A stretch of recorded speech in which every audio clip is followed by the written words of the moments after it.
8 साल का एक बच्चा अपने घर में लड़ाई कर रहा है। अपने माँ बाप से कह रहा है कि मुझे अपनी पत्नी के पास जाना है, अपनी माँ के पास जाना है और मुझे बिहार जाना है, बिहार के शाहजहाँपुर जाना है। दोस्तों, जब माँ बाप इस बात को सुनते हैं तो वो हैरान परेशान हो जाते हैं कि जिस दिन से ये पैदा हुआ है, ना ही तो हमने इसके सामने कभी बिहार का जिक्र किया है और ये अपनी पत्नी किसे बता रहा है। अभी तो ये खुद ही छोटा सा है, लेकिन वो लड़का बहुत कलेश करता है, कहता है कि अगर तुम लोग मुझे बिहार नहीं ले जाओगे तो मैं खुद बस पकड़ के बिहार चला जाऊंगा, मुझे हर हालत में बिहार जाना है। अब बेटे की बात सुनकर माँ बाप परेशान हो जाते हैं और उसके कहे अनुसार उसे बिहार ले जाते हैं।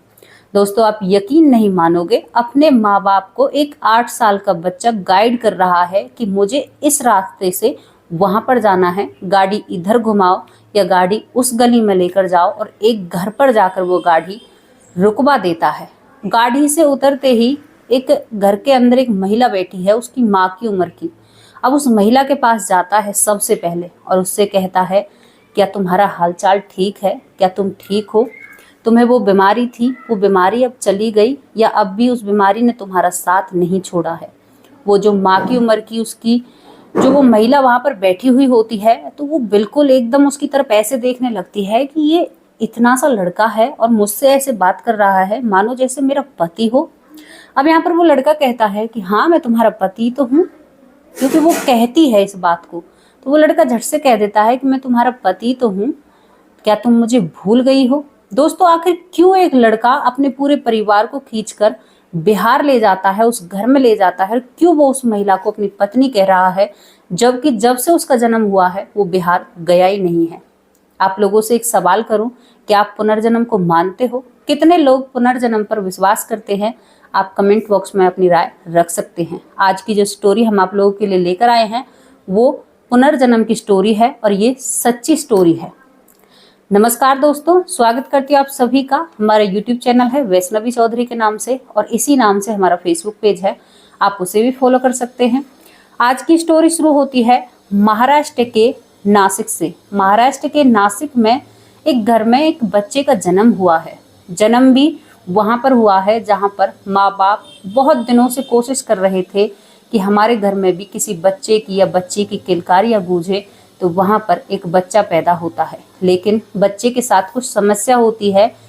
उस बच्चे के जन्म से ही मुंह में 2 दांत आते हैं। उन 2 दांतों को देखकर माँ बाप काफी घबरा जाते हैं और डॉक्टरों से कई तरह के सवाल करने लगते हैं। डॉक्टर साहब कहते हैं कि घबराने की कोई जरूरत नहीं है। अक्सर ऐसा देखा गया है कि जब माँ में ज्यादा कैल्शियम होती है या बच्चा ज्यादा दिन गर्भ में रह जाता है तो वो गर्भ में ही विकसित होने लगता है और माँ बाप को यहाँ पर संतुष्टि दी जाती है। दोस्तों, 2 दिन हॉस्पिटल के अंदर रहने के बाद वो माँ अपने बेटे के साथ घर आ जाती है। घर पर उसका स्वागत किया जाता है, लेकिन जो भी पड़ोसी उसके 2 दांत देखता वो बस मुंह बजाने लगता। कोई तो अच्छा बताता या कोई बुरा उन चीजों को बताया करता और वो माँ अक्सर परेशान हो जाया करती। जब 1 महीने का बच्चा था तो वो बहुत ज्यादा डरता था। हालांकि हर बच्चे डरते हैं, लेकिन उसका डरना बहुत ज्यादा था।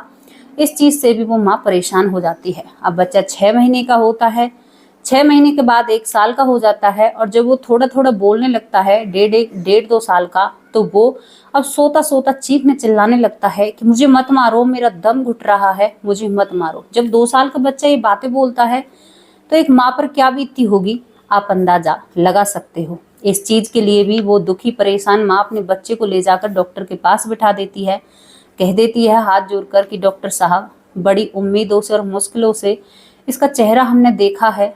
हमें ही पता है हमने कितने मंदिरों के दरों पर जाकर दुआ की है कि हमारी भी कोख भर जाए, लेकिन ये बच्चा कुछ और बच्चों से अलग है। ये अक्सर सोता हुआ डर जाता है, हमेशा चीखना चिल्लाते रहता है सोता हुआ, और जब ये जगा हुआ होता है तो ज्यादा एक्टिव नहीं रहता। और यहाँ पर अब डॉक्टर उसका फिर दोबारा से जांच करते हैं, लेकिन डॉक्टर को कोई भी कमी उस बच्चे में नहीं दिखती है। दोस्तों, 2 साल का बच्चा एक्टिव होता है, कूदता है, भागता है, गिरता है, पड़ता है, लेकिन इस बच्चे के साथ ऐसा कुछ भी नहीं होता। इस बच्चे का नाम होता है प्रमोद। माँ बाप ने इसका नाम प्रमोद रखा था नामकरण पर। अब धीरे धीरे ये बच्चा 2 साल से 3 का और 3 से 4 साल का हो जाता है, लेकिन इसका वही रूटीन था। ये ज़्यादा बात नहीं किया करता और अपने माँ बाप से तो बिल्कुल भी इसका लगाव नहीं होता है।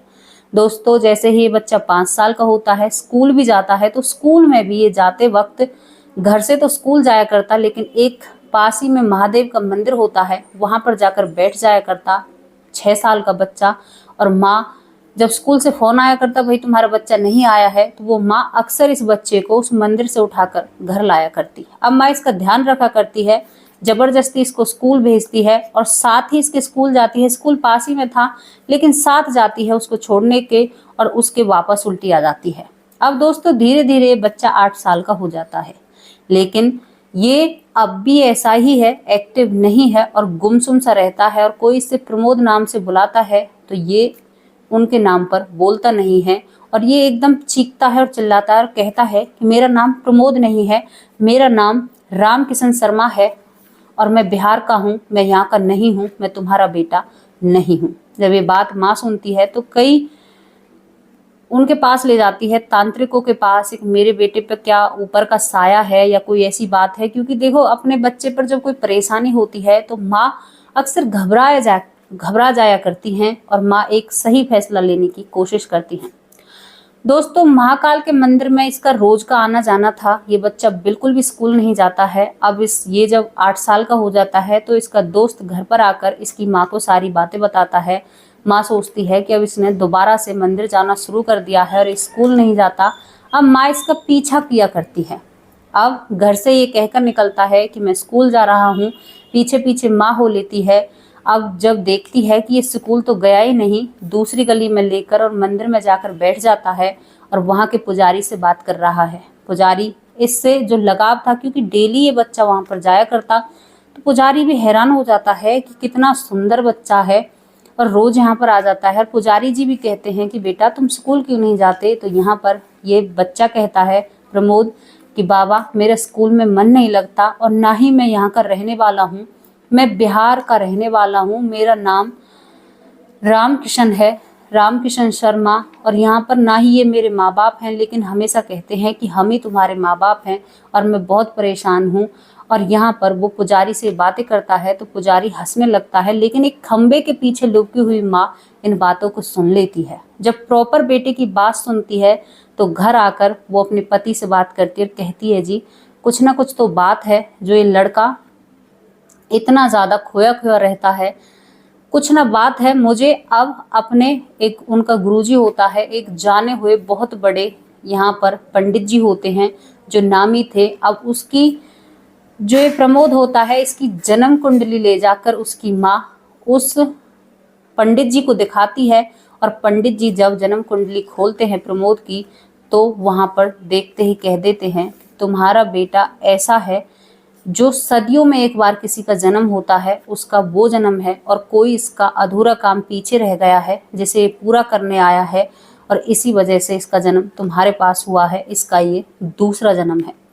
दोस्तों, यहाँ पर माँ हैरान हो जाती है, पिता भी हैरान हो जाता है, लेकिन पंडित जी को प्रणाम करके वो अपने घर आते हैं। और यहाँ पर माँ बेटे को अपनी गोद में बैठाती है और कहती है कि बेटा अब तू 8 साल का हो गया है, 8 साल से ऊपर 9वीं साल में चल रहा है, तू मेरा ही बेटा है, लेकिन तू जहाँ कहेगा हम तुझे वहाँ पर ले जाएंगे। और यहाँ पर वो जो 8 साल का बच्चा है उसके चेहरे पर एक अजीब सी मुस्कान आती है और कहता है कि हाँ पक्का तुम मुझे ले जाओगी ना। तो वो कहती है कि हाँ मैं तुम्हें जहाँ तू जाना चाहेगा ना मैं तुझे वहाँ पर ले जाऊंगी। ये बच्चा अपने शहर से निकलकर आज तक कहीं नहीं गया था और वहाँ से एक टैक्सी बुक की जाती है बिहार के लिए, क्योंकि ये लड़का कहता है कि मुझे बिहार जाना है। बिहार जाने के लिए चलने लगते हैं तो ये लड़का बिहार में इंटर होते ही अपना रास्ता खुद टैक्सी ड्राइवर को बताता है। माँ बाप की आंखें फटी की फटी रह जाती हैं कि भाई आज तो गजब ही हो गया, पहली बार हमने ऐसा देखने को मिला है। पूरी गलियों को बताता है कि नहीं भैया इधर से इधर लो, और पहुंच जाता है एक घर पर। उस घर में जाते ही एक बुजुर्ग महिला खाट पर बैठी हुई है, उसकी माँ की सी दूसरी महिला है जो घर में काम कर रही है, और बाकी घर में कोई नहीं होता है। दोस्तों, वो लड़का जाते ही अपनी माँ के पास पहुंचता है, माँ से कहता है कि माँ तू कैसी है, तो वहाँ पर वो जो बुजुर्ग महिला है अजीब तरीके से उस लड़के की तरफ देखने लगती है कि ये कौन सा मेरा बेटा आ गया। तो वो लड़का कहता है कि माँ मुझे भूल गई, मैं राम किशन शर्मा हूँ, मैं राम किशन हूँ। माँ जब देखती है तो उसकी आंखें भर आती है और कहती है कि बेटा तू आ गया, और उसके सर पे हाथ फेरती है। सर पे हाथ फेरती है तो यहाँ पर कहता है कि माँ मैंने दोबारा जन्म लिया है तुम सबसे मिलने के लिए। और यहाँ पर वो कहता है अपनी माँ से कि माँ मेरा छोटा भाई कहाँ पर है। तो माँ हैरान हो जाती है कि इसका तो सच में ही दूसरा जन्म है, क्योंकि ये छोटे भाई को भी जानता है।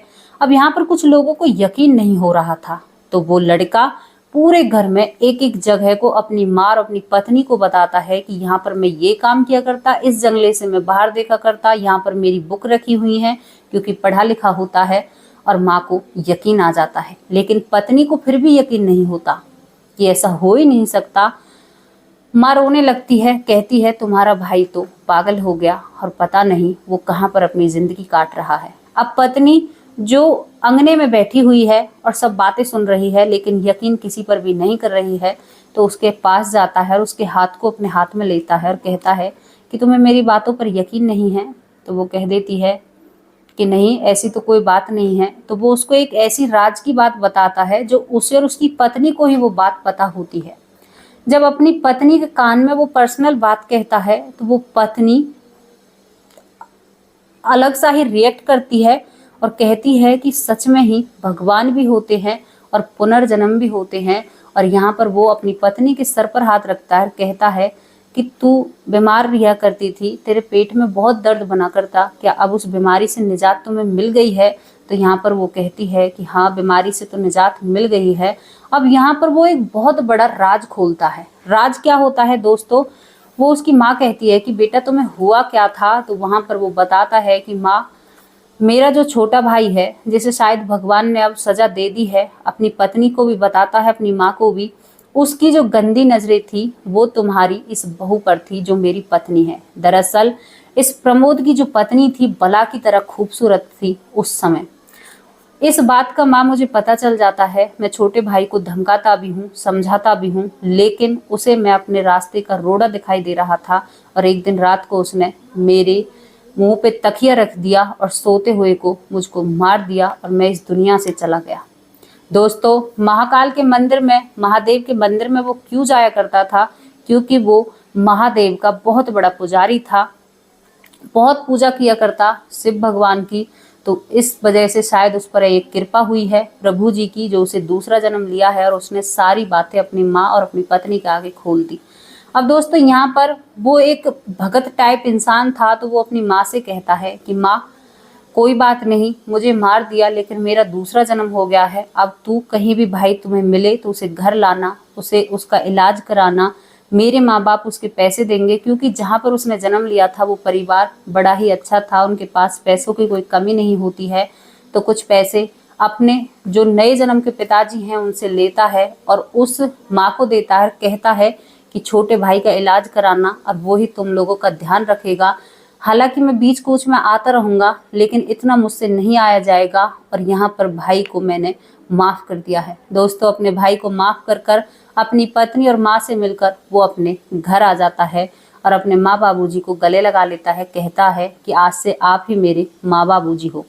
वो 8 साल का था, लेकिन बातें उसकी ऐसी लगती थी मानो जैसे एक 27-28 साल के वयस्क इंसान की बातें होती हैं। तो दोस्तों कैसी आपको ये स्टोरी लगी, कितनी इसमें सच्चाई है, ये हमारी तरफ से बिल्कुल सच है। कई कहानी, कई किस्से ऐसे हैं जो आपको सोशल मीडिया पर मिल जाएंगे। सोशल मीडिया पर क्या, आपने कई गांवों में सुना होगा, गांव में कि ऐसा हो गया, इसका दूसरा जन्म है। और कई बार हमने अपनी आंखों से महसूस भी किया है और देखा भी है। हमारे पास भी एक ऐसा पुनर्जन्म का किस्सा है। तो आपको कैसी ये स्टोरी लगी, अपनी राय कमेंट बॉक्स में जरूर रखना। कल फिर हाजिर होंगे एक ऐसे ही अच्छे और नए और सच्चे टॉपिक के साथ। तब तक के लिए नमस्कार, जय हिंद, जय भारत। अपना और अपने परिवार का ख्याल रखिए, खुश रहने की कोशिश कीजिए हर परिस्थिति में। राधे राधे।